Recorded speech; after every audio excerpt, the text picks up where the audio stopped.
We have to see this person as a whole person. You have to look at the holistic approach to this person. It's not just this person in room 622, it's Mrs. such and such or Mr. such and such, and they used to be a wife, they used to be a mother, they used to be involved in their community. I really like green tea. Good for you. This is Shirley Mcgill. She is a patient at St. Peter's Hospital. She's a very friendly, very enthusiastic, very social lady that we love to have in any of our programs that we offer through Therapeutic Recreation Services. This is Kim, who helps me with a lot of horticultural things and other activities. We've done a lot of bocce ball, bowling, social programs that I'm very thankful I have that I wouldn't have ordinarily, and surprising that I can do. Everyone's very kind and very helpful, and I think they have a lot of concern for us. Gentle Persuasive Approaches has been a real act of love. There were a number of collaborators who were really interested in the fact that there was a tension between safety of staff and person-centered care. We created this particular training education program to help staff feel more confident when they were caring for older adults with cognitive impairments like Alzheimer's disease.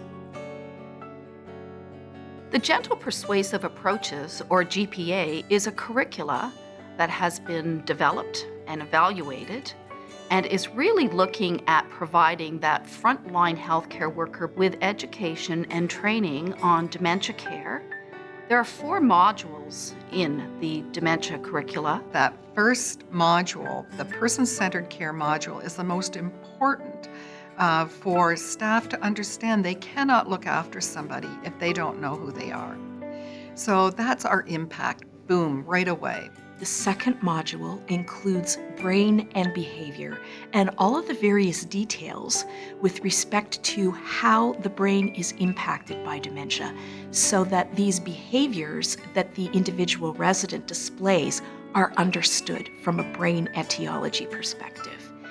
Then the third module deals with communication strategies. Communication is key, absolutely key. You've got to recognize that this person has brain damage, but you need to look at the way you're communicating with that person to be able to get a positive effect. And the fourth module includes strategies that healthcare providers can use to reduce the likelihood of injury to themselves or to the resident patient. We know that over the coming 2 decades, our older population is going to double in numbers, and we also know that the people living with dementia is expected to double as well. And that means that we're going to have more people living in our communities who are going to be interacting with the health system who actually have dementia and also have responsive behaviors as well. What I'm particularly impressed is that the GPA work has been researched and shown that it can really improve the confidence of the staff who take these programs so that they can better manage situations that sometimes they might think is catastrophic, and now they realize they're actually highly manageable. We've also seen great evidence to show that this sort of work and this sort of training has actually helped to improve the actual care that's being received by older patients with dementia as well. It's really important that we have curriculums like these that can really empower frontline workers to have the knowledge, skills, and attitudes they need to provide the responsive care that older patients with dementia really deserve. 10 years in the process of developing GPA, and we're still going strong. It just blows my mind really on where we've come from and the vision of where we're going and the opportunities. I've always been very passionate about this curricula, so I get goosebumps when I talk about it. I believe this curricula can really make a big change. We knew in our hearts that this was something that was innovative and novel that wasn't offered to anybody else. And we've been quite successful. Now that we're at 10 years, our goal is to spread the word and embed this curriculum in all the training programs for healthcare providers. And I think we'll make great inroads. Person-centered care, I think it is a part of my being. It always has been, and that's why I'm in this field.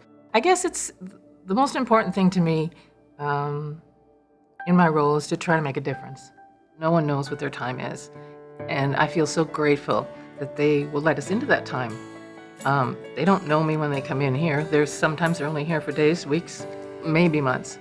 And for them to let me into that part of their life and try and bring them joy or allow them to have joy back in their life,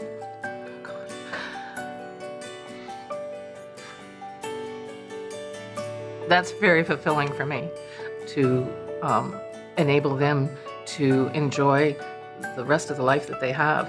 It's teaching you how to be so compassionate too. I'm very grateful, very grateful.